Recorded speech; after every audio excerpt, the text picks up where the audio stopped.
बिस्मिल्लाहिर्रहमानिर्रहीम। नाज़रीन, मैं हूं डॉक्टर इरफान। आप देखें मेरा यूट्यूब चैनल। मुल्क की सियासत के अंदर जो हालात हैं, जो हलचल है, जो गहमा गहमी है, इल्ज़ाम तराशियां हैं, वो सारी आपके सामने हैं। और मुल्क से बाहर बैठे कुछ लोग भी हैं जिनकी तरफ से वही इल्ज़ाम तराशियां और वही सारी कहानियां वो अपने तौर पर कर रहे हैं, एक्सप्लॉइट करने की कोशिश कर रहे हैं मौजूदा सिचुएशन को। लेकिन पहले मैं बात करूंगा कि इस वक्त पाकिस्तान के अंदर क्या हो रहा है। पाकिस्तान के अंदर इस वक्त ज़ाहिर हुकूमत और अपोजिशन दोनों के दरमियान जो मैच पड़ा हुआ है, जो कि तकरीबन अब आखिरी ओवरों में दाखिल हो चुका हुआ है, और उसमें दोनों तरफ से ये ख्वाहिश है कि इस मुल्क का सबसे मोतबर इदारा यानी अफवाज पाकिस्तान, वो दोनों अतराफ से ख्वाहिश है कि जी, एक कहता है कि मेरी तरफ खड़े होकर दूसरे को कुचल दें, दूसरा कहता है जी मेरी तरफ खड़े हो जाएं और इनको फारिग कर दें। काम इस तरह बन नहीं रहा। फौज क्या कर रही है, सिपा सालार जो है, आर्मी चीफ आसिम मुनीर साहब, उनका क्या फोकस है, उनकी क्या प्रायोरिटीज हैं, और इसी तरह जो DGI जनरल नदीम अंजुम है, उनकी क्या तरजीहात हैं। इसके ऊपर मैंने थोड़ी बहुत मालूमात ली अपने दोस्तों से और जो भी जराए पॉसिबल थे।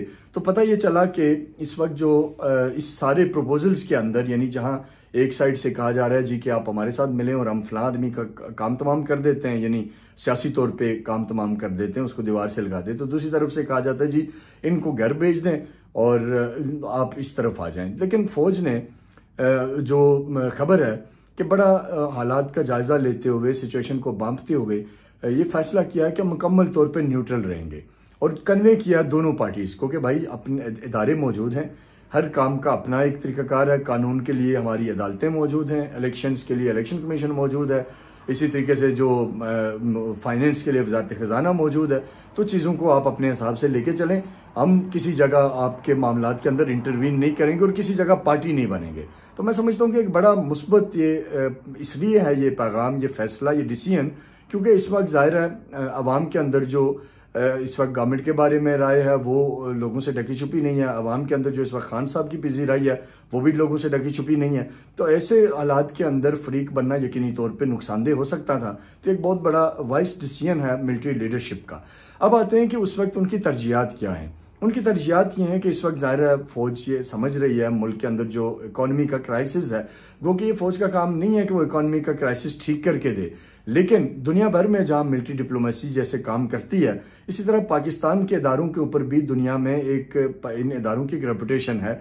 पाक फौज को न सिर्फ इस्लामी दुनिया बल्कि गैर मुस्लिम दुनिया भी हमेशा से ये समझती रही है कि एक मजबूत, एक ऑर्गेनाइज्ड, एक वेल डिसिप्लिन और अमन की ख्वाह एक ऐसी फौज है जिसकी दुनिया रिस्पेक्ट करती है। और इस मिलिट्री डिप्लोमेसी के नतीजे में माजी में भी पाकिस्तान कई दफा क्राइसिस से निकला, पाकिस्तान को कई दफा मुश्किलात से निकालने में हमारी जो मिलिट्री लीडरशिप है उसका बहुत बड़ा रोल रहा है। और एक दफा फिर इस वक्त मुल्क के जो हालात हैं, जो एक आम आदमी की जिंदगी है, जो एक आम आदमी जिस क्राइसिस को फेस कर रहा है, महंगाई आसमान को पहुंची हुई है, मुल्क के अंदर पैसा नहीं है, दोस्त ममालिक की तरफ से और इसी तरह जो IMF की तरफ से जो इस वक्त हमारे साथ हो रहा है, चीजें डिले हो रही हैं, यकीनी तौर पे परेशान कुन है। स्टाफ लेवल मायदा तक अभी हो नहीं पाया जिसे फरवरी में हो जाना चाहिए था।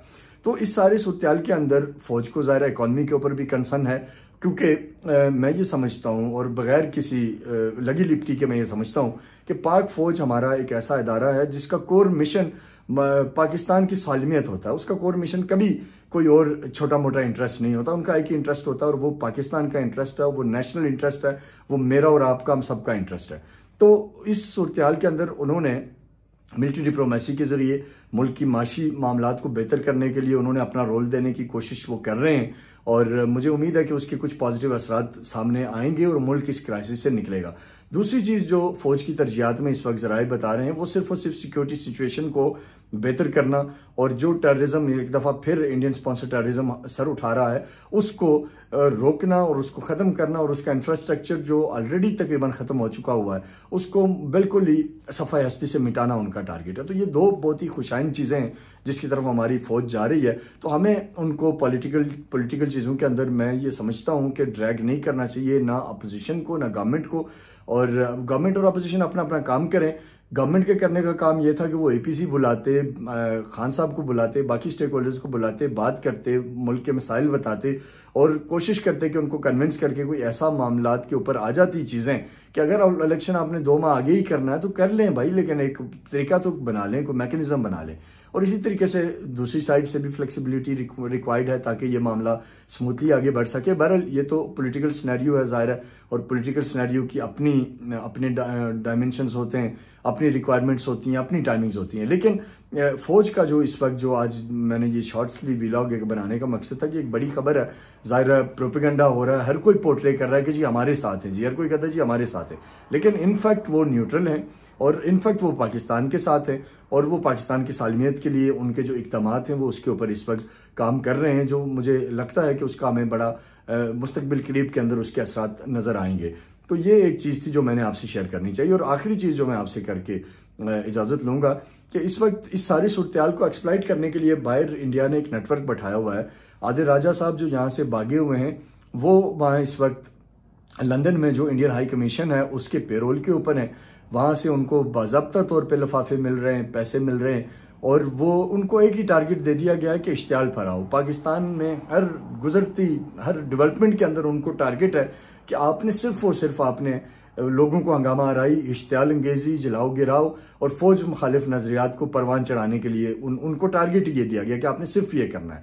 अब इस वक्त वो जाहिर है अपने मास्टर्स के जो अहकामात है उनको बजा लाते हैं और बदले में उन्हें एक हैंडसम अमाउंट मिल रही है जिसके वो लेके वो अपना रोजी रोटी और अपने दिन और मामला चला रहे हैं। तो पाकिस्तानियों में आपसे ये रिक्वेस्ट करूंगा कि एक आदमी वो तो यहाँ से भागा हुआ है, उसका यहाँ मुल्क के अंदर स्टेक कौन सा है, उसका यहाँ कौन है जिसकी उसको फिक्र है, लेकिन वो खुद वहां बैठे रॉ से पैसे ले, मौज मस्ती करे और 2-3 वीलॉग्स बना के आपको और हमें इश्तियाल दिलाए और हमें कहे कि जी निकलो और जाओ और जलाओ गिराओ करो और फलां जगह जमा हो जाओ और फलां आदमी के खिलाफ बात करो, फलां आदमी के खिलाफ ट्वीट करो, मेरी ट्विटर के अंदर आके वीडियोस के अंदर ट्वीट करो, ताकि माल वो बनाए और मसाइल जो है वो मेरा और आपका मुल्क से। तो ये हमने नहीं करना।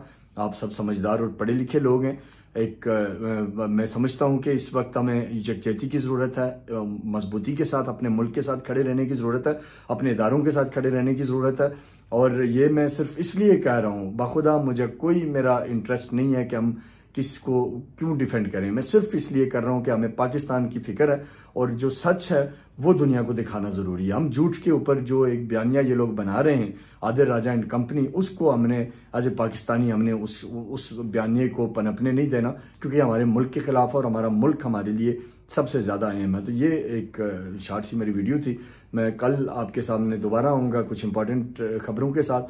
बहरहाल इस वक्त जो सूरत थी वो मैंने आपको बताई कि इस वक्त जो दोनों अतराफ से जो कोशिश हो रही है ड्रैग करने की, लेकिन इनका फैसला ये है फौज का, लीडरशिप का, जनरल आसिम मुनीर का और DGI जनरल नदीम का, कि हम किसी सूरत इस वक्त सियासी मामलात के अंदर खुद नहीं घुसेंगे। हमारा काम ये है और हम उस काम के ऊपर हैं। और ये एक पॉजिटिव बात है कि इस वक्त मुल्क की माशियत, जो कि फौज का काम नहीं है, लेकिन अगर वो मिलिट्री डिप्लोमेसी के जरिए उसमें कोई बड़ा टारगेट अचीव कर जाते हैं और मुल्क के अंदर जो एक आम आदमी को रिलीफ मिलता है, तो ये एक बहुत बड़ा बात है, एक बहुत बड़ी पॉजिटिव बात होगी। और इससे मुल्क की जो इंटरनल सिक्योरिटी है वो सेफ गार्ड होगी। और सरहदों की हिफाजत के लिए तो हमारे जवान हमतन मसरूफ हैं, अमल हैं, कुर्बानियां दे रहे हैं, हम उनको खराज तहसीन पेश करते हैं। लेकिन इंटरनल क्राइसिस से निकालने में इस वक्त जो हमारे इदारों का किरदार होगा, यकीनी तौर पे कौम उसे भी याद रखेगी।